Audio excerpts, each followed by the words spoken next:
Republican White House hopeful that is former Vice President Mike Pence campaigning in Iowa on the 4th of July. A beautiful 4th of July, it looks like, too, making the point to remind voters who was not there, his former boss, Donald Trump, and Florida Governor Ron DeSantis. DeSantis opted for New Hampshire. During one of his several events, he went after Biden and the Biden administration, claiming freedom is under assault. Trump, meantime, nowhere to be seen on Independence Day. The former president, who is facing multiple indictments, stayed off the campaign trail yesterday altogether.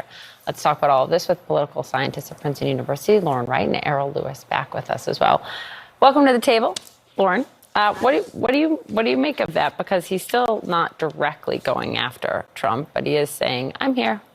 He has to go directly after him because I don't understand what the lane is here for Pence. I mean, he's alienated ultra-conservative voters who believe in the lie that the 2020 election was stolen. He's also alienating, those moderate voters who might typically want to hear from someone like Mike Pence on the issues. So I would talk about January 6th all day, every day if I were Mike Pence. But I don't understand where he thinks this is going. He's probably not going to be the president's running mate if he probably. I feel like you can be a little more definitive on that.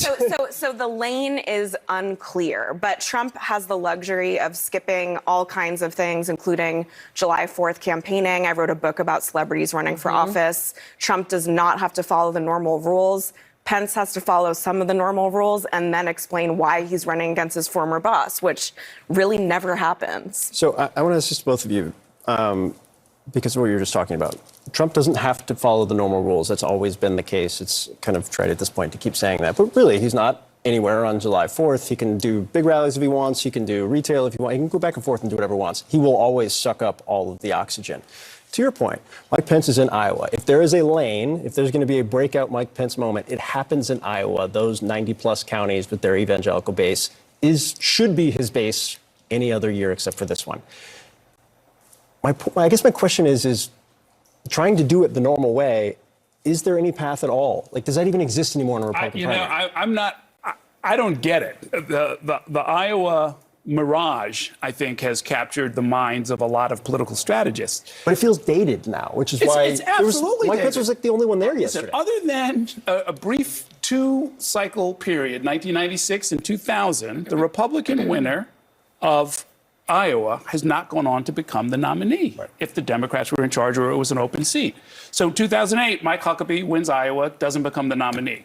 2012, Rick Santorum wins Iowa, doesn't become the nominee. 2016, Ted Cruz, right? So, what are you fighting over, right? I mean, so fine, if you want to try and be, sort of, and this is where Mike Pence comes from. He was a radio host. He's beloved by evangelicals. He is part of that movement. Yeah. If he somehow does manage to go back to that base and win the nomination, we can just add him to that list, along with Cruz and Santorum and Huckabee, as somebody who won Iowa for whatever it was worth. Now, I understand he doesn't have a lot of options. He's got to try and get some kind of earned media buzz and look like he's got some momentum, and it would have to start in Iowa. But, watching him shake hands on that sparsely attended parade in Urbandale, I was thinking, it's like, man, it's a long way from there to the White House. And, when you're polling in single digits, I don't know if that's the right strategy. There is, on a different note, a really interesting piece in Politico. I think you don't agree with it. I want to get your take here. But the Politico's senior media writer wrote that Biden needs a primary challenger. Let me just read part of this piece. Biden needs a primary opponent who can prepare him for the 2024 general election, somebody who can make him prove that he can still run the traps and beat whichever Republican he faces. If Biden can't vanquish a worthy Democrat in the primary season, he has no business entering the general. Who's the opponent? I mean, I would like to know. So far, they have Oprah's spiritual advisor. They have RFK, who's mostly famous for his anti-vaccine stances. I think Schaefer's point in the piece is that Gavin Newsom should jump in, or prominent Democrats who lined up. I mean, honestly, all of these people have issues. Biden's already beaten half of them.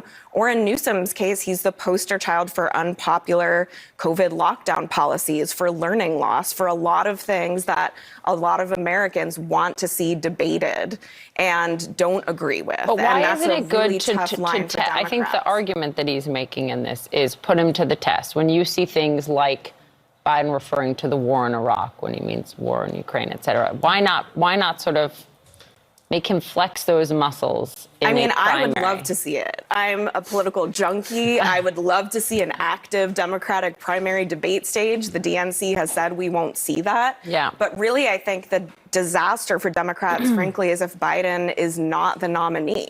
I don't know who there is who could get more support overall. And by the way, to get through that process, hypothetically, they'll have to make many of the same attack points Republicans are making, or they'll have to take a stance that is so progressive against Biden, it'll taint the entire party and make Republicans' job easier that way. I think this is a terrible idea. Yeah, I mean, look, substantively and politically and sort of logistically, this has all been optimized, the entire Democratic organization behind Joe Biden. For someone else to try Which is fascinating, by the way, and underappreciated. It's very much so. I mean, that's his politics. That's why he's the president. I mean, he took a little bit of everything. He's been, talking with civil rights movement activists and environmental movement activists and the labor movement.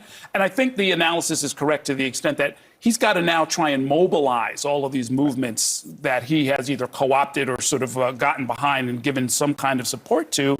And that's what these early endorsements from labor really represent. And the challenge is going to be to create an organization and then also have them mobilized and excited, properly funded, oriented on the right talking points and ready to go next year. It's a very tall order. There's very few people who could pull it off.